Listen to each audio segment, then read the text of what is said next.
أعوذ بالله من الشيطان الرجيم. بسم الله الرحمن الرحيم. ألف لام ميم. ذلك الكتاب لا ريب فيه هدى للمتقين الذين يؤمنون بالغيب ويقيمون الصلاة ومما رزقناهم ينفقون والذين يؤمنون بما أنزل إليك وما أنزل من قبلك وبالآخرة هم يوقنون أولئك على هدى من ربهم وأولئك هم المفلحون. إن الذين كفروا سواء عليهم أنذرتهم أم لم تنذرهم لا يؤمنون. ختم الله على قلوبهم وعلى سمعهم وعلى أبصارهم غشاوة ولهم عذاب عظيم. ومن الناس من يقول آمنا بالله وباليوم الآخر وما هم بمؤمنين يخادعون الله والذين آمنوا وما يخدعون إلا أنفسهم وما يشعرون. في قلوبهم مرض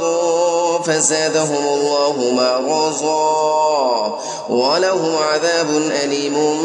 بما كانوا يكذبون. وإذا قيل لهم لا تفسدوا في الأرض قالوا إنما نحن مصلحون ألا إنهم هم المفسدون ولكن لا يشعرون. وإذا قيل لهم آمنوا كما آمن الناس قالوا أنؤمن كما آمن السفهاء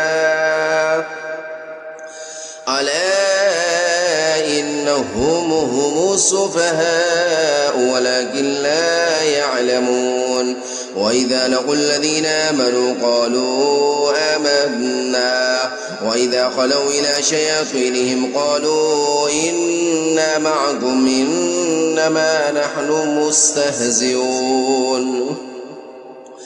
الله يستهزئ بهم ويمدهم في طغيانهم يعمهون. أولئك الذين اشتروا الضلالة بالهدى فما ربحت تجارتهم وما كانوا مهتدين. مثلهم كمثل الذي استوقد نارا فلما أضاءت ما حوله ذهب الله بنورهم وتركهم في ظلمات لا يبصرون. صم بكم عمي فهم لا يرجعون. أو كصيب من السماء فيه ظلمات ورعد وبارق يجعلون أصابعهم في آذانهم من الصواعق حذر الموت والله محيط بالكافرين. يكاد البرق يخطف أبصارهم كلما أضاء لهم مشوا فيه وإذا أظلم عليهم قاموا ولو شاء الله لذهب بسمعهم وأبصارهم إن الله على كل شيء قدير. يا أيها الناس اعبدوا ربكم الذي خلقكم والذين من قبلكم لعلكم تتقون الذي جعل لكم الأرض فراشا والسماء بناء وأنزل من السماء ماء فأخرج به من الثمرات رزقا لكم فلا تجعلوا لله أندادا وأنتم تعلمون. وإن كنتم في ريب مما نزلنا على عبدنا فأتوا بسورة من مثله وادعوا شهداءكم من دون الله إن كنتم صادقين. فإن لم تفعلوا ولا تفعلوا فاتقوا النار التي وقودها الناس والحجارة أعدت للكافرين وبشر الذين آمنوا وعملوا الصالحات أن لهم جنات تجري من تحتها الأنهار كلما رزقوا منها من ثمرة رزقا قالوا هذا الذي رزقنا من قبل وأوتوا به متشابها ولهم فيها أزواج مطهرة وهم فيها خالدون إن الله لا يستحيي أن يضرب مثلا ما بعوضة فما فوقها فأما الذين آمنوا فيعلمون أنه الحق من ربهم وأما الذين كفروا فيقولون ماذا أراد الله بهذا مثلا يضل به كثيرا ويهدي به كثيرا وما يضل به إلا الفاسقين الذين ينقضون عهد الله من بعد ميثاقه ويقطعون ما أمر الله به أن يوصل ويفسدون في الأرض أولئك هم الخاسرون كيف تكفرون بالله وكنتم أمواتا فأحياكم ثم يميتكم ثم يحييكم ثم إليه ترجعون هو الذي خلق لكم ما في الأرض جميعا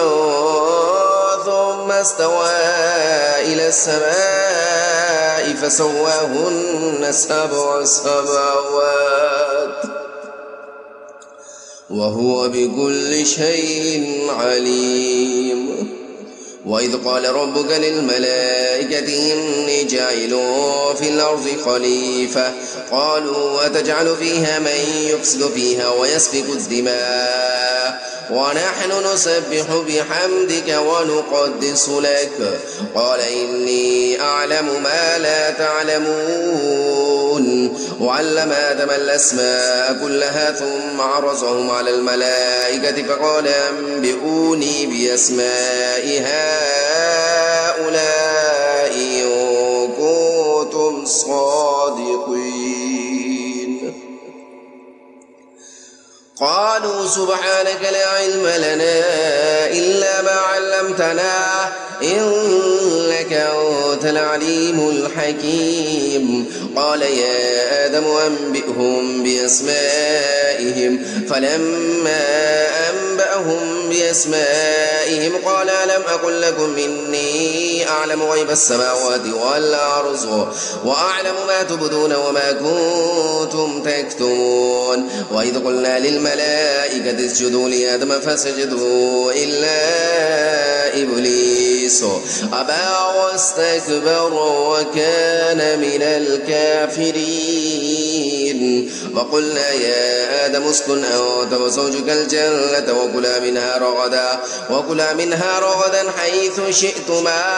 ولا تقربا هذه الشجرة فتكونا من الظالمين فأزلهما الشيطان عنها فأخرجهما مما كان فيه وقلنا اهبطوا بعضكم لبعض عدو ولكم في الأرض مستقر ومتاع إلى حين فتلقى آدم من ربه كلمات فتاب عليه إنه هو التواب الرحيم قلنا اهبطوا منها جميعا فإما يأتينكم مني هدى فمن تبع هداي فلا خوف عليهم ولا هم يحزنون والذين كفروا وكذبوا بآياتنا أولئك أصحاب النار هم فيها خالدون يا بني إسرائيل اذكروا نعمتي التي أنعمت عليكم وأوفوا بعهدي أوف بعهدكم وإياي فارهبون وآمنوا بما أنزلت مصدقا لما معكم ولا تكونوا أول كافر به ولا تشتروا بآياتي ثمنا قليلا وإياي فاتقون ولا تلبسوا الحق بالباطل وتكتموا الحق وأنتم تعلمون وأقيموا الصلاة وآتوا الزكاة واركعوا مع الراكعين أتأمرون الناس بالبر وتنسون أنفسكم وأنتم تتلون الكتاب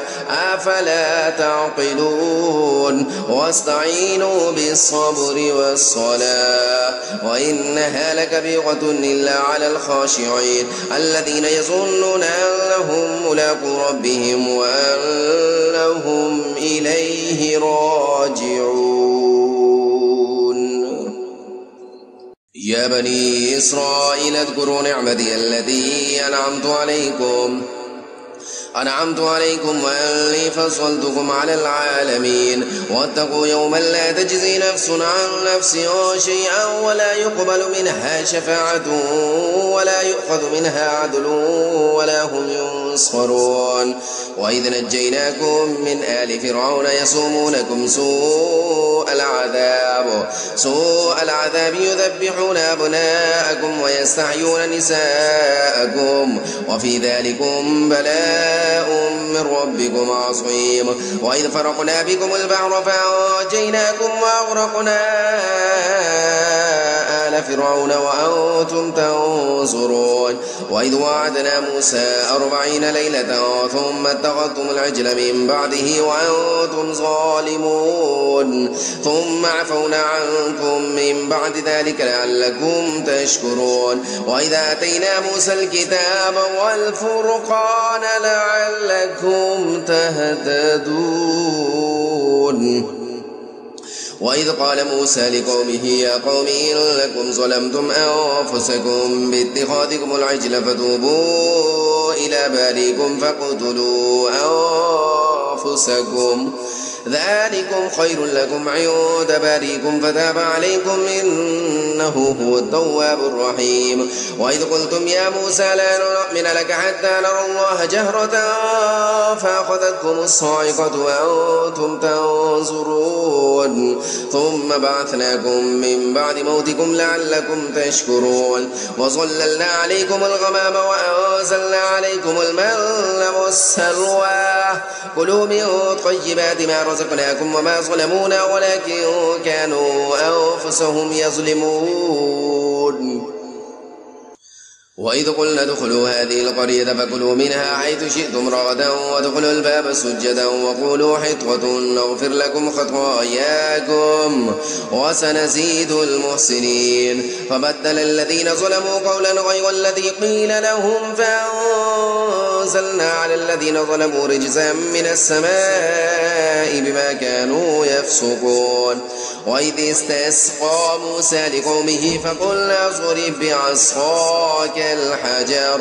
فانفجرت منه 12 عينا قد علم كل أناس مشربهم كلوا واشربوا من رزق الله ولا تعثوا في الأرض مفسدين.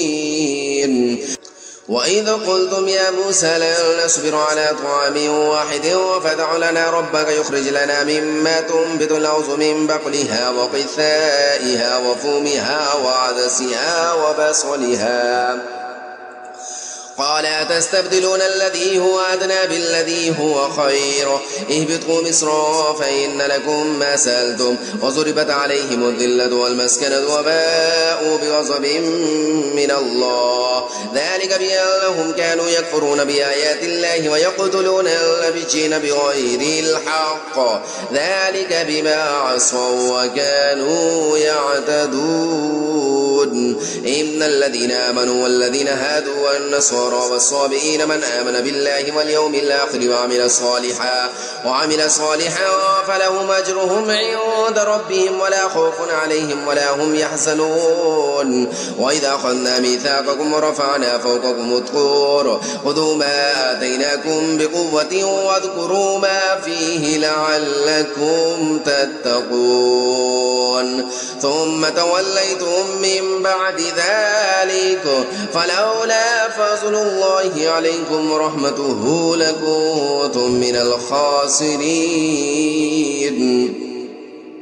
ولقد علمتم الذين اعتدوا منكم في السبت فقلنا لهم كونوا قردة خاسئين فجعلناها نكالا لما بين يديها وما خلفها وموعظة للمتقين. وإذ قال موسى لقومه إن الله يأمركم أن تذبحوا بقرة قالوا أتتخذنا هزوا قال أعوذ بالله أن أكون من الجاهلين. قالوا ادع لنا ربك يبين لنا ما هي قال إنه يقول إنها بقرة لا فارز ولا بكر عوان بين ذلك ففعلوا ما تؤمرون. قالوا ادع لنا ربك يبين لنا ما لونها قال إنه يقول إنها بقرة صفراء فاقع لونها تسر الناظرين. قالوا ادع لنا ربك يبين لنا ما هي إلا البقرة شابه علينا وإنا إن شاء الله لمهتدون. قال إنه يقول إنها بقرة لا ذلول تثير الأرض ولا تسقي الحرث مسلمة لا شية فيها. قالوا الآن جئت بالحق فذبحوها وما كادوا يفعلون. وإذ قتلتم نفسا فادارأتم فيها والله مخرج ما كنتم تكتمون. فقلنا اضربوه ببعضها كذلك يحيي الله الموتى ويريكم آياته لعلكم تعقلون. ثم قست قلوبكم من بعد ذلك فهي كالحجارة وشد قسوة وإن من الحجارة لما يتفجر منه الأنهار وإن منها لما يشقق فيخرج منه الماء وإن منها لما يهبط من خشية الله وما الله بغافل عما تعملون. أفتطمعون أن يؤمنوا لكم وقد كان فريق منهم يسمعون كلام الله ثم يحرفونه من بعد ما عقلوه وهم يعلمون. وإذا لقوا الذين آمنوا قالوا آمنا وإذا خلا بعضهم إلى بعض قالوا وتحدثونهم بما فتح الله عليكم ليحاجوكم به عند ربكم أفلا تعقلون. أولا يعلمون أن الله يعلم ما يسرون وما يعلنون. ومنهم أميون لا يعلمون الكتاب إلا أماني وإن هم إلا يظنون. فويل للذين يكتبون الكتاب بأيديهم ثم يقولون هذا من عند الله ليشتروا به ثمنا قليلا وويل لهم مما كتبت أيديهم وويل لهم مما يكسبون. وقالوا لن تمسنا النار إلا أياما معدودة قل أتخذتم عند الله عهدا فلن يخلف الله عهده أم تقولون على الله ما لا تعلمون. بلى من كسب سيئة وأحاطت به خطيئته فأولئك أصحاب النار هم فيها خالدون. والذين آمنوا وعملوا الصالحات أولئك أصحاب الجنة هم فيها خالدون. وإذا أخذنا ميثاق بني إسرائيل لا تعبدون إلا الله وبالوالدين إحسانا وذي القربى واليتامى والمساكين وقولوا للناس حسنا وأقيموا الصلاة وآتوا الزكاة ثم توليتم إلا قليلا منكم وأنتم معرضون. وإذا أخذنا ميثاقكم لا تسفكون دماءكم ولا تخرجون أنفسكم من دياركم ثم أقررتم وأنتم تشهدون ثم أنتم هؤلاء تقتلون أنفسكم وتخرجون فريقا منكم من ديارهم تظاهرون عليهم بالإثم والعدوان وإن يأتوكم أسارى تفادوهم وهو محرم عليكم إخراجهم أفتؤمنون ببعض الكتاب وتكفرون ببعض فما جزاء من يفعل ذلك منكم إلا خزي في الحياة الدنيا ويوم القيامة يردون إلى أشد العذاب وما الله بغافل عما تعملون أولئك الذين اشتروا الحياة الدنيا بالآخرة فلا يخفف عنهم العذاب ولا هم ينصرون ولقد آتينا موسى الكتاب وقفينا من بعده بالرسل وآتينا عيسى ابن مريم البينات وأيدناه بروح القدس أفكلما جاءكم رسول بما لا تهوى أنفسكم استكبرتم ففريقا كذبتم وفريقا تقتلون وقالوا قلوبنا غلف بل لعنهم الله بكفرهم فقليلا ما يؤمنون ولما جاءهم كتاب من عند الله مصدق لما معهم وكانوا من قبل يستفتحون على الذين كفروا فلما جاءهم ما عرفوا كفروا به فلعنة الله على الكافرين بئس ما اشتروا به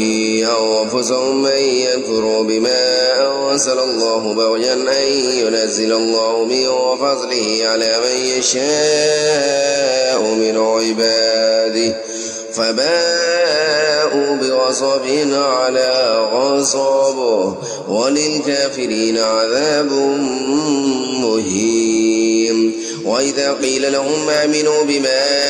أنزل الله قالوا نؤمن بما أنزل علينا ويكفرون بما وراءه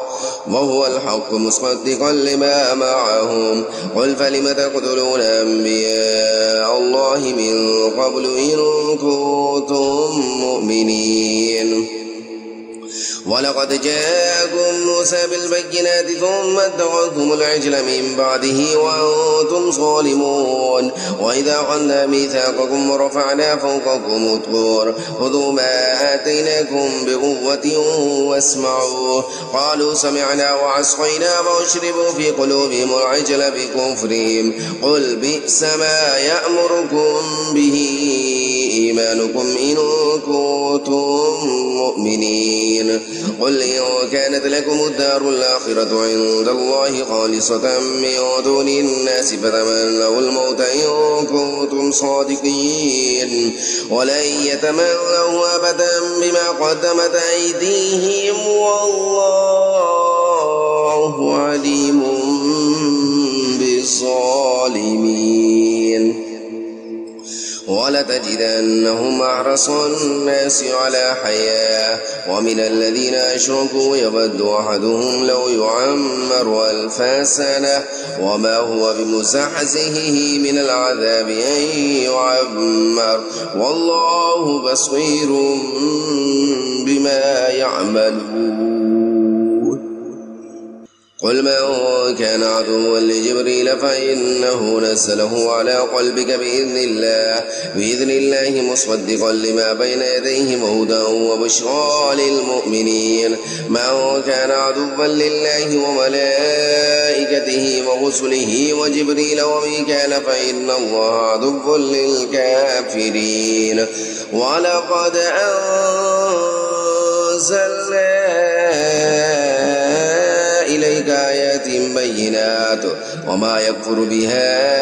إلا الفاسقون أو كلما عاهدوا عهدا نبذه فريق منهم بل أكثرهم لا يؤمنون ولما جاءهم رسول من عند الله مصدق لما معهم نبذ فريق من الذين أوتوا الكتاب كتاب الله وراء ظهورهم كأنهم لا يعلمون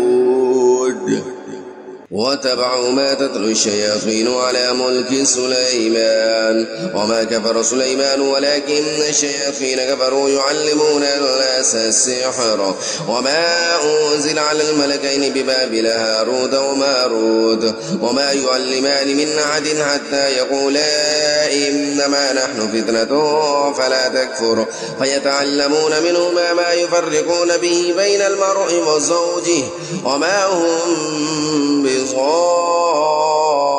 به من أحد إلا بإذن الله ويتعلمون ما يضرهم ولا ينفعهم ولقد علموا لمن اشتراه ما له في الآخرة من خلاق ولبئس ما شروا به أنفسهم لو كانوا يعلمون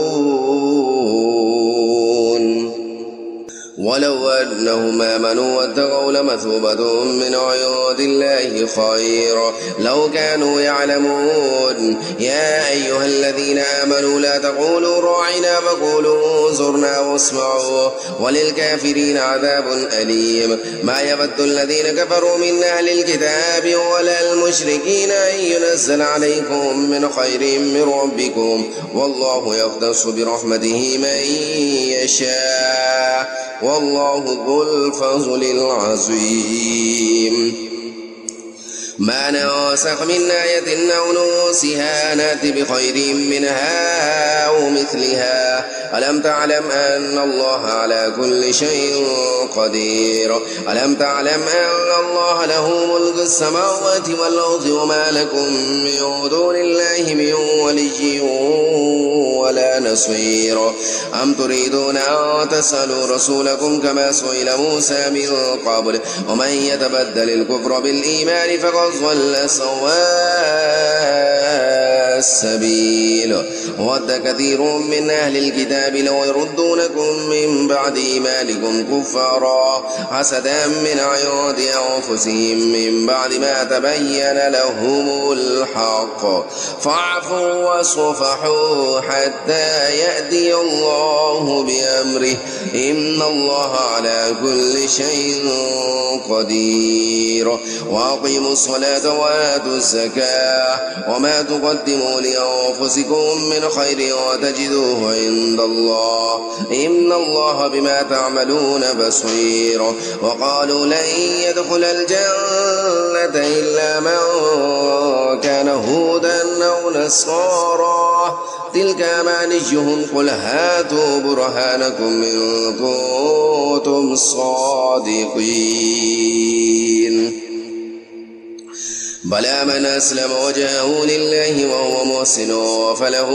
أجره عند ربه ولا خوف عليهم ولا هم يحزنون وقالت اليهود ليست النصارى على شيء وقالت النصارى ليست اليهود على شيء وهم يتلون الكتاب كذلك قال الذين لا يعلمون مثل قولهم فالله يحكم بينهم يوم القيامة فيما كانوا فيه يختلفون ومن أظلم ممن منع مساجد الله أن يذكر فيها اسمه وسعى في خرابها أولئك ما كان لهم أن يدخلوها إلا خائفين لهم في الدنيا خزي ولهم في الآخرة عذاب عظيم ولله المشرق والمغرب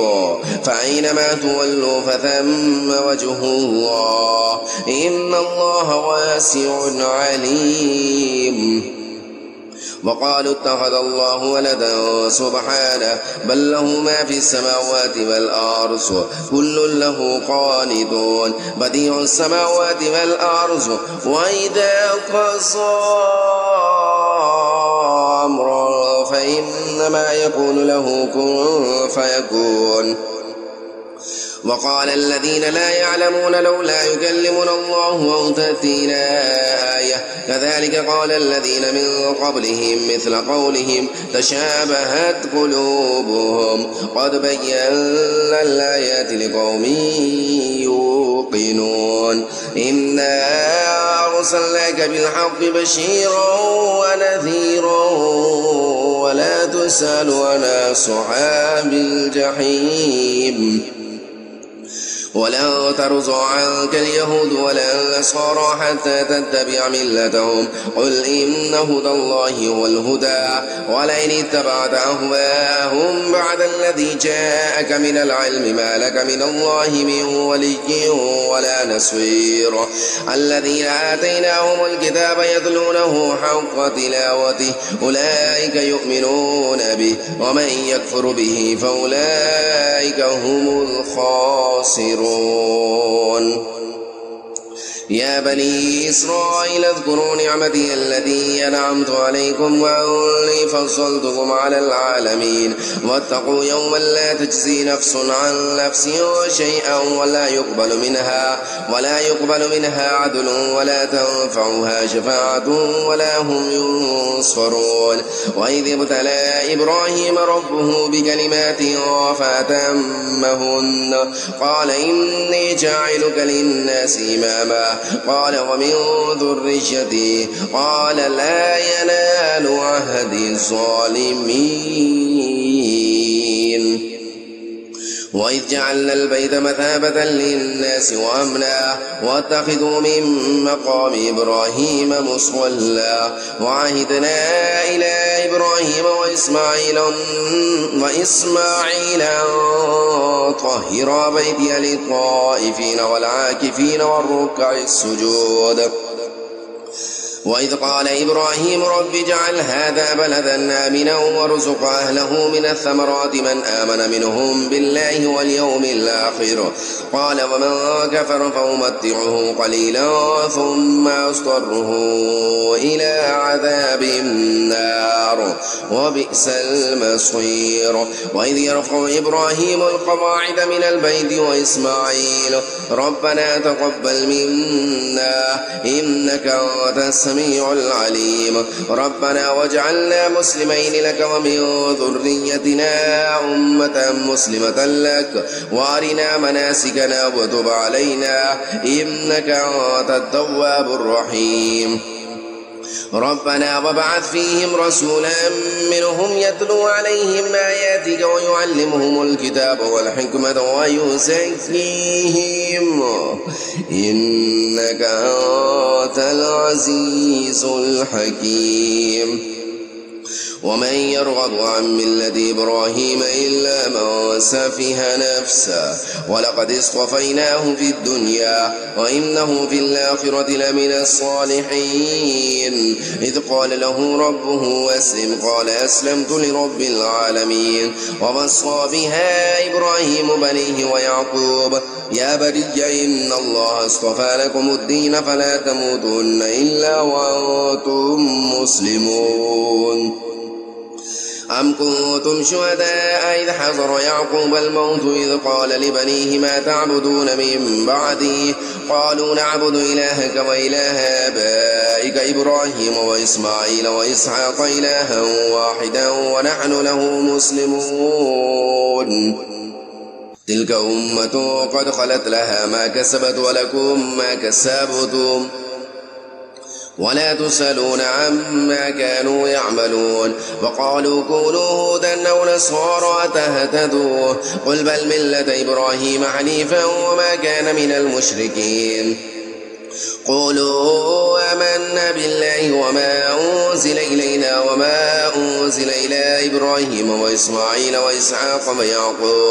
ويعقوب والأسباط وما أوتي موسى وعيسى وما أوتي النبيون من ربهم لا نفرق بين أحد منهم ونحن له مسلمون فإن آمنوا بمثل ما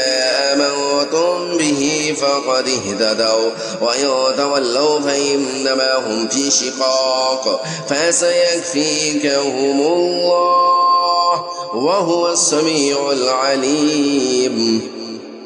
صبغة الله ومن أحسن من الله صبغة ونحن له عابدون قل لا تحاجوننا في الله وهو ربنا وربكم ولنا أعمالنا ولكم أعمالكم ونحن له مخلصون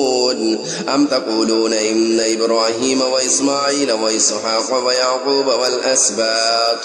والأسباط كانوا هودا أو نصارى قل أنتم أعلم أم الله ومن أظلم ممن كتم شهادة عنده من الله وما الله بغافل عما تعملون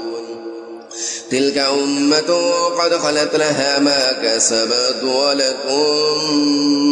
ما كسبتم ولا تسألون عما كانوا يعملون.